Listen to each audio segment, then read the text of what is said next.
হে everyone, অনেকদিন পর চলে এসেছে একটা রান্নার রেসিপি নিয়ে। তো আজ আমি বানাবো পমফ্রেট মাছের ঝাল। তো মাছগুলোকে ভালোভাবে ধুয়ে নিয়েছি, এরপর নুন, হলুদ আর কাঁচা সরষের তেল মাখিয়ে প্রায় 15 মিনিটের মতো আমি রেখে দিয়েছিলাম।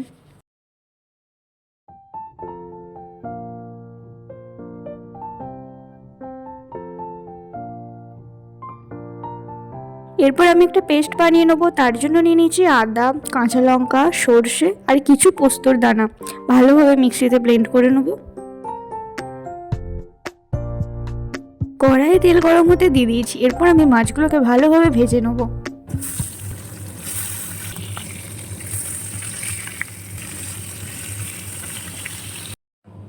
তো সব পমফ্রেট মাছগুলো আমার ভাজা হয়ে গেছে। এরপর আমি মাছের তেলে দিয়ে দেবো কিছুটা টমেটো পেস্ট।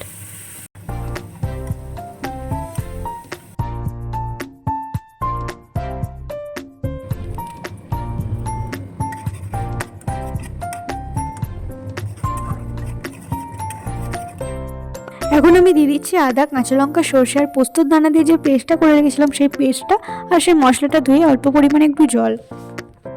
মশলাটা হালকা ফুটে আসতে আমি এক এক করে মাছগুলো দিয়ে দিচ্ছি কড়াইয়ের মধ্যে। সবশেষে আমি ওপর থেকে ছড়িয়ে দিচ্ছি কাঁচা সরষের তেল। তাহলেই আমার রেডি হয়ে যাবে পমফ্রেট মাছের ঝাল। এই রেসিপিটা যদি ভালো লেগে থাকে অবশ্যই একটা লাইক করো, বাড়িতে অবশ্যই ট্রাই করে দেখো। আর এই শীতকালে গরম গরম পমফ্রেট মাছের ঝাল আর ভাত পেলে কী ভাসায়। তো আজকের মতো টাটা, দেখা হবে নেক্সট কোনো ভিডিওতে।